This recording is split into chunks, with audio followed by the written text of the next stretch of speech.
know you are going to die tonight. What are you talking about? Unless you give it what it wants. This holiday season, new to Paramount Plus is a brand new horror film called Vicious, starring Dakota Fanning, directed by Brian Bertino. If you recognize that name, it's because he's the director behind the original Strangers and The Dark and the Wicked, a highly underrated psychological horror film I think is one of the scarier films of the decade. I've already done a review of that film if you want to check it out after this, but as for this film, it stars Dakota Fanning as Polly, who one night is visited by a mysterious old lady. Trying to be friendly, she invites the woman into her house before the old lady pulls out a box and says, "You are going to die tonight." The stipulation being Polly has the opportunity to put 3 different items in this box, otherwise she's going to die tonight. It's following that formula of movies like The Ring, movies that put a character on a timer and you know they're going to die, they have to solve the mystery. In this box, she has to put 3 different items: an item she hates, an item she needs, and an item she loves. Going into this movie, I had a couple of red flags attached to it because I heard this was supposed to get released in theaters and then they kind of scrapped it, put it directly on streaming. That is never a good sign going into it. Second thing being, this movie has a hook clearly, as I just described, and within the first 15 minutes you will know that hook, the idea of the box. You will be intrigued with where that could go. Problem being that you get the hook at 15 minutes and this movie is an hour and 45 minutes. So this is one of these films where you get the hook,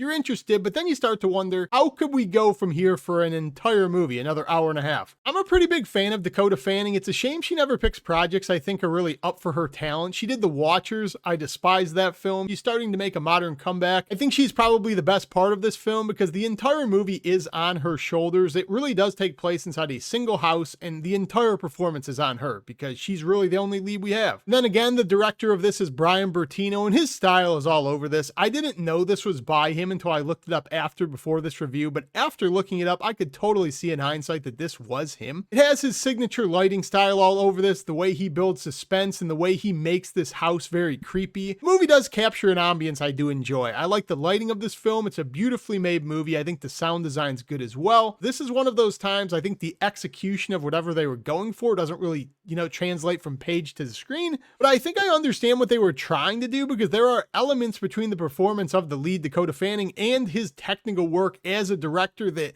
feels like when you're watching it, it should be more effective than it is. Because the entire movie is focused around Dakota Fanning, there is really no other interaction with characters. They need to find a way to progress a movie that I honestly think should have probably been a short, maybe 45 minutes max. But because she's the only character, they need to find a way to give you exposition and build a plot along what's going on with this box. Because as a viewer, you're watching the movie and wondering, why does she not just get 3 objects and put them in the box? Or throw the box to the curb and just die because she doesn't believe this is a thing. But because things start getting progressively creepier, she gets kind of caught in between with wondering, is this actually real or is she being like pranked by this old lady who has mental issues? How this movie chooses to go about explaining this to the audience is by having all of the exposition in this movie take place over phone calls. People are going to call her, she's going to send outgoing calls because she's isolated in a house. How otherwise would we have conversations? So because of this, almost all of the exposition you get in this movie is done over the phone via her mom and her dad and other characters that you don't really know or have no attachment to, which I really wasn't minding for the first 30 minutes or so. I think it was actually effective, even though we've seen that played out before. But since the movie is almost 2 hours long, by like the hour mark, it felt like they kept doing the same rinse and repeat over and over again of having phone calls explain everything going on because it's the only way they could do it. So the entire structure of this film started getting pretty repetitive early on to me, but I was still intrigued with where this was going to go because whenever you have a movie like this with a build up and questions of what happens if you don't fulfill this task and what object she's going to choose and why, I was intrigued enough, as I said. But this movie felt like it had an identity crisis from the beginning. It didn't really know what it wanted to be because it's not scary enough. It's not dark enough to elicit dread the way The Dark and the Wicked did. That movie was smothering. It was relentlessly tense. It's not silly enough. It's a popcorn horror flick. So you're stuck somewhere in between with a movie that tonally doesn't really make a whole lot of sense. And I'm not really sure the mood or the type of person who want to watch a movie like this because it's kind of just 3 different movies in one. And because this movie attempts to be mysterious and keep you guessing with where it's going, you don't know why any of this is happening for the majority of the runtime, and you don't really care about this character because she's pretty one-dimensional, just a girl struggling with mental health issues. So most of what you get in this film is just not effective because it's just an on-running gag reel of scare effects after the first 15 minutes, jump scares and setup scares and things related to the box. What object is she going to choose? Why is she choosing the objects? Things that are just consistently happening in between her picking the things to put in the box because that's really the only central part of the story. You're left with a movie that feels like it's a better idea for a short than a feature-length film, because after the 15-minute mark, you just keep getting that same repetitive cycle of picking objects, jump scares, things that fill out the time in between the major decisions, except you don't really understand why it's happening. You don't really care about this character, and she's the only one you're spending time with, so you don't have any other plot or story to bounce off of when it's not working. Overall, it's not the worst movie I've ever seen. It's a slightly effective haunted house film. I just spent my entire time watching this and kind of getting the vibe of The Dark and the Wicked, and I just think that movie is infinitely better. Still, if you're a fan of Dakota Fanning and you think the premise sounds interesting enough, maybe check it out. For me,